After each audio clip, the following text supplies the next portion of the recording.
Pozdravljeni! Čez teden dni bomo spremljali prvo veliko nagrado Las Vegasa, ampak ostaja vprašanje, bo to nekaj fantastičnega, kot nam vsi predstavljajo, ali bo v resnici nekaj, kar bo bistveno pod našimi pričakovanji. O tem se bomo pogovarjali v naslednjih minutah.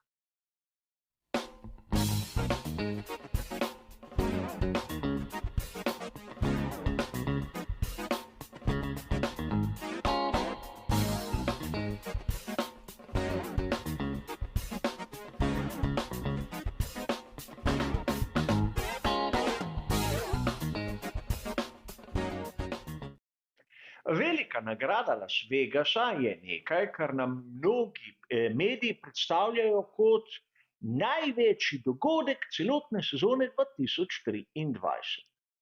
Seveda, vsakdo izmed nas ima lahko o tem svoje mnenje. A pravzaprav zavedati se moramo nekega dejstva, da dirko samo kot tako organizira Liberty Media, torej sama Formula 1. In ker so oni glavni vir informacij, je jasno, da o svojem lastnem delu bodo govorili le v najlepši luči. A imamo tudi nekaj kritikov. In verjamem, da prvega ste ugotovili že vsi vi sami. Seveda, Bernie Ecclestone ni entuziast nad tem, kar se bo zgodilo v Las Vegasu, ampak Bernie se verjetno spomni vsega tistega, kar se je zgodilo v njegovem obdobju v sezonah 81 in 82.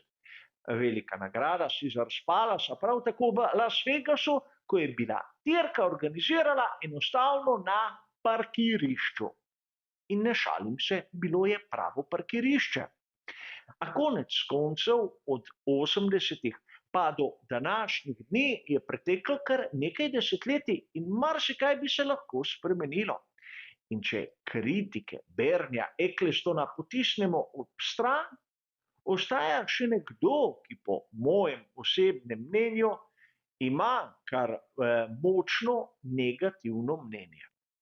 In to je aktualni svetovni prvak Formule 1 Max Verstappen, ki je za motosport.com povedal, da se boji, da bo dirka v Las Vegasu bolj šov kot sama dirka Formule 1.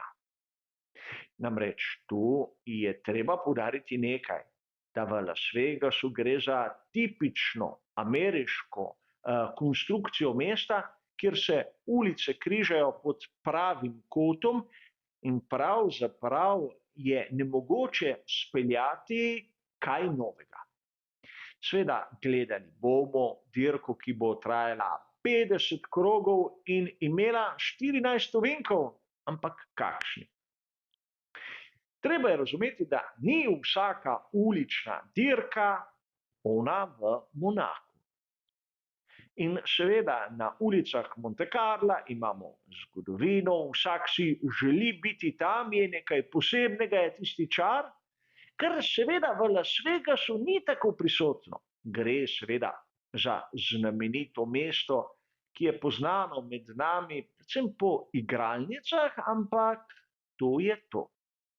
In treba je poudariti nekaj, da mnogi, tudi lokalni prebivalci, niso zadovoljni z prihajajočo veliko nagrado.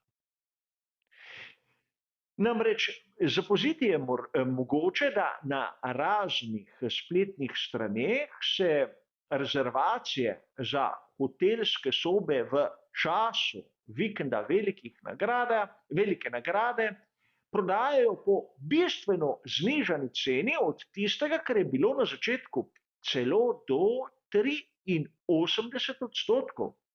Verjamem, na začetku zaradi entuziazma so cene postavili dokaj visoko, ampak to pomeni, da množice niso pritegnili.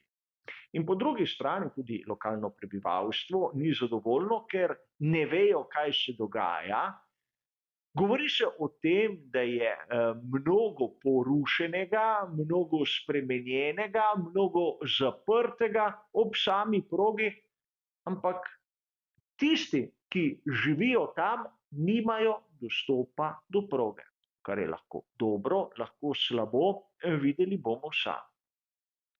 Ampak sam dobivam občutek, da je velika nagrada Las Vegasa, podobno lahko kot tista v Miamiju, nekako bolj poudarek na tistem, kar so mnogi Američani videli v seriji Drive to Survive, kot tistemu, kar mi, ki imamo radi Formulo 1, spremljamo na vsaki veliki nagradi.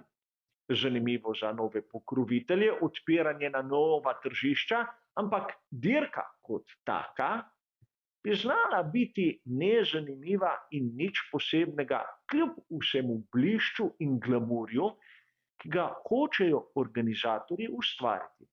Zapomniti si moramo nekaj. Gre za Liberty Medijo, ki hoče za to dirko dvakrat zaslužiti.